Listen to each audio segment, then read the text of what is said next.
For more now, let's turn to a Republican former foreign policy official. Michael Doran was senior director for the Middle East on the National Security Council in the George W. Bush administration. He's now a senior fellow at the Hudson Institute. That's a Washington think tank. Welcome. Thanks for being here. Great to be here. Thank you. I'm sure you've already seen some of the criticism from some in the president's own party. Here's what Senator Bill Cassidy had to say about this framework deal. He said Iran's nuclear ambitions were not curbed, and they learned that threatening the Strait of Hormuz works. He also called it the worst foreign policy blunder in decades. Do you agree with that? No, I don't agree with that. From my perspective, it's a mixed bag, but I'm willing to give the president the benefit of the doubt. I mean, he's gone to war against Iran and its proxies 3 times, and just in this term, once against the Houthis, Operation Midnight Hammer, and now Epic Fury.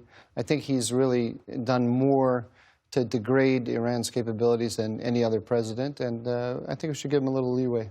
With this agreement, though, Iran is now saying it won't work towards a nuclear weapon. The Strait of Hormuz is open. Both of those were true before the war. So what's fundamentally changed? Well, what's fundamentally changed is that Iran's nuclear program has been destroyed for all intents and purposes, and they're not enriching uranium.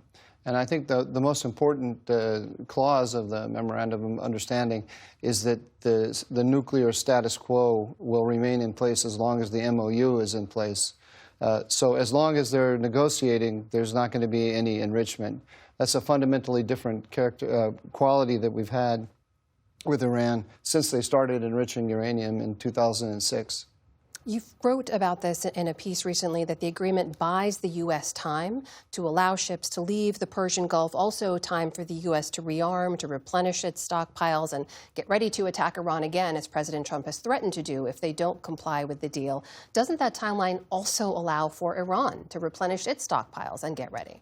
Yes and no. I think we have the upper hand there because, like I said, number one, they're not enriching uranium, so we don't have that pressure on us. And then we can also see what they're doing with missiles and with proxies. And if they start to misbehave, then we can strike them. And they know that. And they're under enormous economic pressure when we have a kind of economic chokehold on them. So I think that there is, we don't have to be, we have a little bit of room for error here, and we can test and see where this will go. You mentioned the missiles and the proxies, though. As Liz Landers just pointed out in her report, there's no language about stopping support for proxies in the region in this framework deal. And the president has seemed to walk back that goal of ending their missile capability. They were striking allies in the region just a couple of weeks ago. How are allies in the region safer now? Well, the number one thing the president is focused on is ending a nuclear Iran. I don't actually believe that this larger framework is ever going to come into being. I think the Iranians are going to behave the way they always do. You mean a larger deal on the nuclear ambitions? On all of it. I think this is really basically, in essence, a deal to open up the strait. And to relieve, to allow the Iranians to sell some oil, get some frozen assets returned to them in return for allowing us to get all of our allies' oil out. It pushes all of the larger issues into the distance. I think we're going to be in MOU land. I mean, we have 60 days of an MOU, which is renewable, and we're supposed to negotiate this larger deal during that time.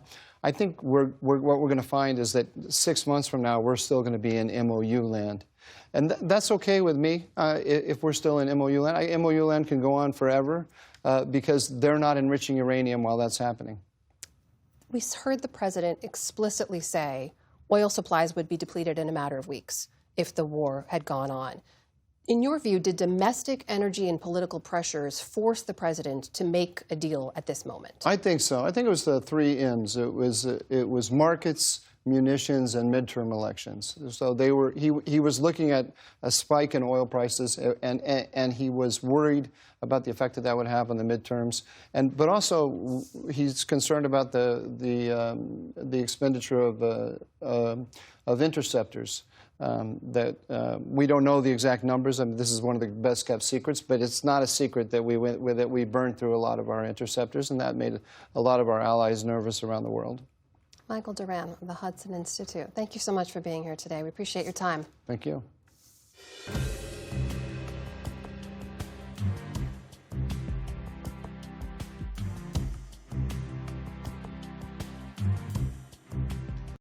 Support journalism you trust. Support PBS News. Donate now, or even better, start a monthly contribution today.